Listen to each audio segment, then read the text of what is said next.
안녕하세요. 오늘 저희와 함께 깊이 파고들 주제는 바로 한국의 F6 비자, 결혼 이민 비자입니다. 네, 안녕하세요.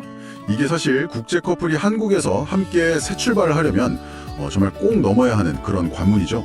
저희가 청취자분께서 제공해 주신 F6 결혼 이민 비자 심사 기준과 서류 완벽 분석, 이 자료를 가지고 2025년 최신 기준이랑 또 그 복잡한 서류 절차 속에서 진짜 중요한 핵심, 그게 뭔지 한번 같이 짚어보려고 합니다. 맞습니다. 그냥 정보만 쭉 늘어놓는 게 아니라 이 과정이 실제로 뭘 의미하는 건지 그 속뜻을 좀 들여다보는 시간이 될 것 같아요. 네, 정말 중요한 주제예요. 이 F6 비자라는 게 뭐랄까 단순한 서류 심사 그 이상이거든요. 한편으로는 정말 두 사람의 미래가 달린 간절한 문제이기도 하고요. 또 다른 한편으로 보면 정부 입장에서는 이 결혼이 진짜인지, 그리고 또 한국 사회에 안정적으로 정착할 그런 기반은 있는지, 이런 걸 확인하려는 중요한 절차라고 볼 수 있습니다. 이 모든 심사의 법적인 근거는 출입국 관리법 시행규칙 그 제9조의 5에 나와 있고요. 아, 그렇군요. 그럼 이제 본격적으로 이 F6 비자 심사 기준 그 핵심을 한번 파헤쳐 볼까요? 자료를 보니까 크게 두 가지 기둥이 있는 것 같아요.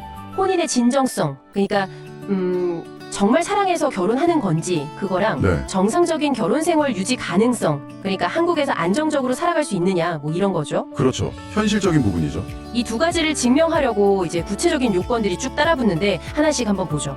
먼저 딱 눈에 띄는 게요. 그 한국인 배우자한테 적용되는 5년 내 1회 초청 제한 규정이에요. 아, 네, 그거요. 네, 비자 신청을 기준으로 지난 5년 동안 다른 외국인을 결혼 목적으로 초청한 적이 없어야 한다, 이거죠. 네, 이 규정은 사실 과거에 일부 좀 비자 제도를 악용하는 사례들이 있어서 그걸 막으려고 생긴 조치로 보입니다. 물론 여기에도 예외는 있습니다. 예를 들어서 이전 배우자랑 사별을 했다거나 아니면 5년이라는 그 제한 기간이 이미 지났다면 다시 초청할 수 있고요. 또 한 가지는 그 이전 결혼이 깨진 책임이 전적으로 상대방, 그러니까 외국인 배우자한테 있다. 이게 뭐 법원 판결문 같은 공식 서류로 명확하게 입증이 된다면 5년이 안 지났어도 재초청이 가능하다고는 해요. 근데 이게 사실 귀책 사유 입증이라는 게 현실적으로 얼마나 좀 까다로울지는 한번 생각해 볼 문제이긴 합니다. 아, 그 입증이 쉽진 않겠네요. 그렇죠? 네, 쉽지 않죠. 다음으로 살펴볼 건 외국인 배우자가 갖춰야 할 의사소통 요건인데요. 아무래도 한국에서 기본적인 생활을 하려면 말이 좀 통해야 하니까요. 그렇죠. 가장 기본이죠. 이걸 증명하는 방법은 두 가지가 있네요. 그 한국어 능력 시험 토픽 1급 이상 성적표를 내거나 네, 토픽. 아니면 정부 지정 교육기관에서 한국어 초급 과정을 120시간 이상 이수했다는 증명서 뭐 이런 거요. 근데 여기서 흥미로운 점은 이 요건이 면제되는 경우도 있다는 거예요. 아, 네, 면제 조건이 있죠.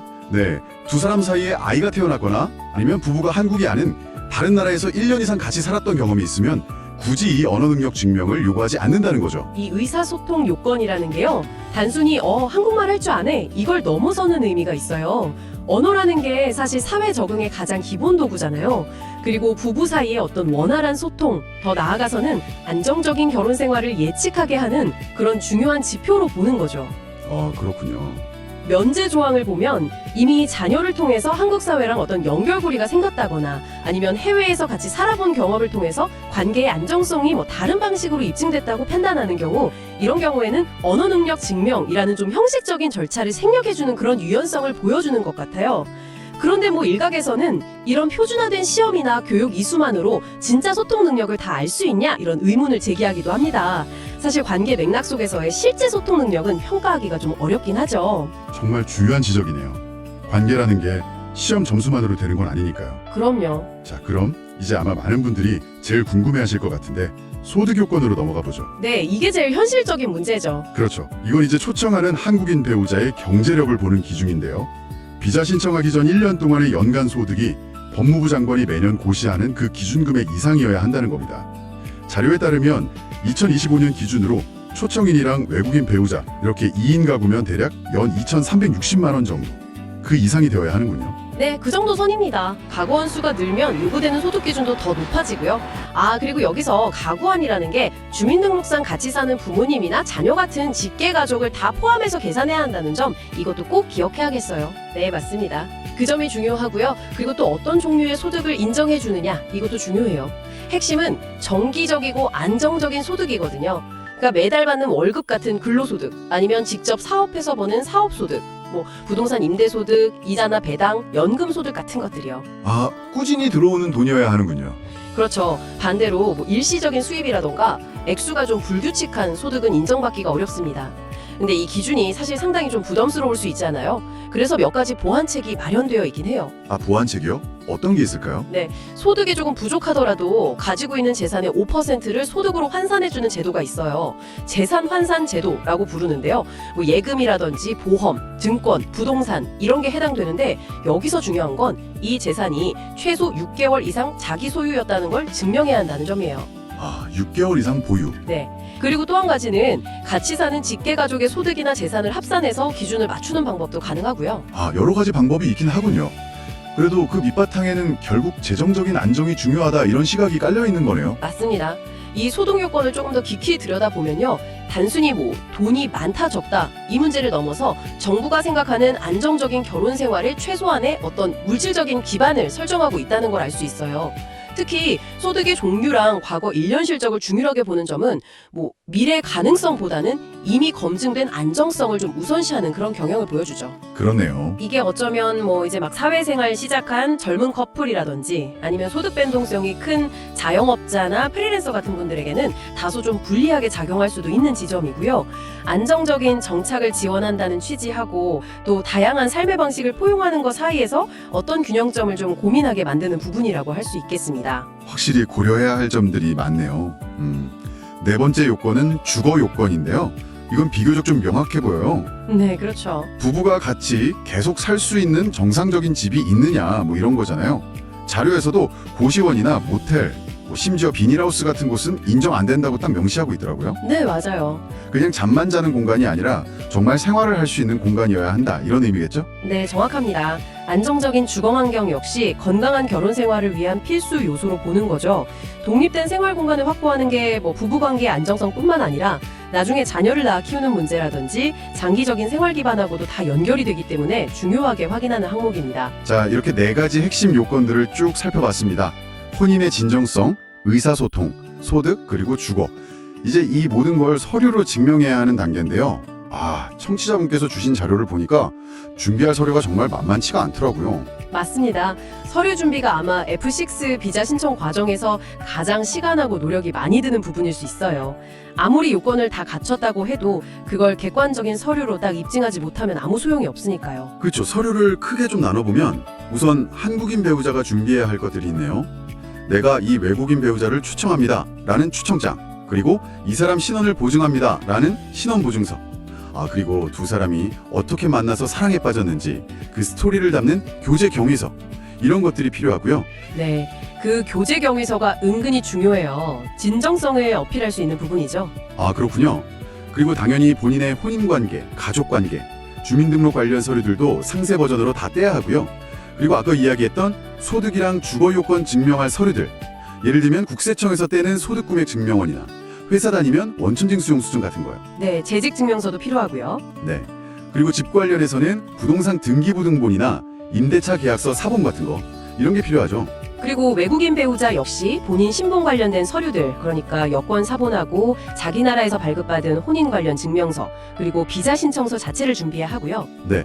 그리고 두 사람 모두 준비해야 하는 공통 서류도 있죠. 바로 건강진단서하고 범죄경력 증명서. 아, 네, 중요하죠. 이 두 서류 모두 발급일로부터 유효기간 각각 6개월이 있으니까 미리미리 좀 준비해야겠어요. 특히 외국에서 발급받은 서류는 그냥 내면 안 되고 그 아포스티오 확인이나 해당 국가에 있는 한국 명사의 확인을 받아야 한다고 강조되어 있네요. 맞아요. 이 아포스티오라는 게 그 문서 발행한 국가가 이거 공문서 맞아요 하고 확인해주는 일종의 국제 인증 같은 거죠. 네, 맞습니다. 국가 간의 공문서 효력을 서로 인정하기 위한 협약에 따른 절차인데요. 이게 없으면 한국에서 그 서류의 진위 여부를 인정받기가 어렵기 때문에 반드시 필요한 과정입니다. 서류 준비에서 정말 제가 강조하고 싶은 건요. 대부분의 서류가 발급일로부터 3개월 이내의 것만 유효하다는 점이요. 3개월이요? 생각보다 짧네요. 네, 짧죠. 그래서 시기를 놓치면 다시 발급받아야 하는 번거로움이 생기고요. 그리고 가장 치명적인 거는 자료에서도 경고하고 있지만 서류가 미비하거나 오류가 있어서 비자가 불어되면 6개월 동안 재신청이 불가능하다는 점입니다. 와, 6개월 재신청 불가. 이거 정말 타격이 크겠는데요? 네, 그렇죠. 이게 단순히 뭐 시간만 늦춰지는 게 아니라 커플한테는 정말 큰 심리적, 경제적 부담을 줄 수 있거든요. 따라서 각 서류의 요구 조건이랑 유효기간을 진짜 꼼꼼하게 확인하고 작은 실수 하나 없도록 철저하게 준비하는 게 무엇보다 중요합니다. 네, 정말 꼼꼼함이 생명이겠네요. 그럼 이 모든 서류를 다 갖춰서 신청하면 심사는 대체 얼마나 걸릴까요? 자료를 보면 제외 공간마다 차이가 있고 기본적인 처리 기간을 한 30일에서 35 근무일 정도로 안내하는 곳도 있다고는 하는데요. 아, 그건 정말 가장 이상적인 경우의 이야기일 수 있습니다. 아, 그래요? 네, 실제로는 서류 보완 요청이 오기도 하고요. 아니면 신청자랑 배우자를 대상으로 인터뷰를 진행하기도 하고, 때로는 한국 내 주거지나 초청해낸 직장 같은 곳에 대해서 실태 조사가 필요한 경우도 있어요. 이런 추가적인 절차가 진행되면 심사 기간은 공지된 것보다 훨씬 길어져서 보통 1개월에서 3개월, 심하면 그 이상 걸릴 수도 있다고 봐야 합니다. 와, 그럼 이게 정말 이 모든 과정이 우리에게 말해주는 건 뭘까요? 만약에 청취자분께서 이 과정을 준비하신다면 어떤 마음가짐이 필요할까요? 결국엔 뭐랄까 철저한 사전 준비는 기본이고요. 그리고 과정 자체가 생각보다 길고 복잡할 수 있다는 그런 현실적인 인식이 필요하다는 거죠. 너무 조급해하기보다는 좀 충분한 시간을 가지고 예상치 못한 변수에도 대비하는 그런 마음의 준비가 중요하겠죠. 네, 마음의 준비. 그리고 절대 잊지 말아야 할 게 정직성입니다.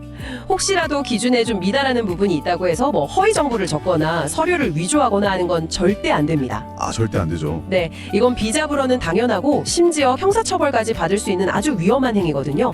비자 심사라는 건 결국 신뢰의 문제하고 직결되는 거니까요.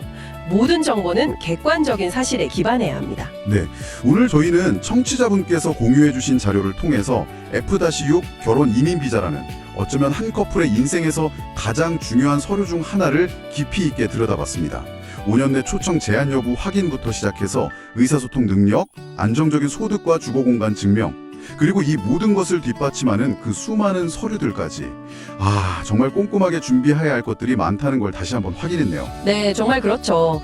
자료에서 계속 강조하는 것처럼 법적인 기준이랑 요구 서류를 정확히 파악하고 철저히 준비하는 것, 이게 성공적인 결과를 위한 가장 확실한 길인 것 같습니다. 오늘 이렇게 살펴본 F-6 비자의 여러 요건들을 통해서요, 우리는 국제 결혼을 바라보는 우리 사회의 어떤 시각이나 기대를 좀 엿볼 수 있는 것 같아요. 진정한 관계를 바탕으로 그리고 안정적인 생활 기반 위에서 한국 사회에 잘 통합되기를 바라는 그런 마음이 담겨 있는 거죠. 네. 하지만 동시에 이런 질문을 던져볼 수도 있을 것 같아요. 과연 현재의 심사 기준, 특히 뭐 정량화된 소득이라든지 특정 방식의 언어 능력 증명 요구 같은 것들이 전 세계 다양한 배경을 가진 커플들의 그 다채로운 현실과 관계 깊이를 충분히 반영하고 있는 걸까? 어쩌면 이런 절차들이 의도치 않게 또 다른 장벽을 만들고 있는 것은 아닐지 청취자분들께서도 한 번쯤 생각해 보시면 좋겠습니다. 네, 정말 생각해 볼 만한 지점이네요. 비록 과정이 복잡하고 때로는 어렵게 느껴질 수 있지만 오늘 저희가 나눈 이야기들이 청취자분의 성공적인 비자 취득과 또 한국에서의 행복한 새로운 시작에 작게나마 힘이 되기를 바랍니다. 청취자분의 앞날을 진심으로 응원합니다.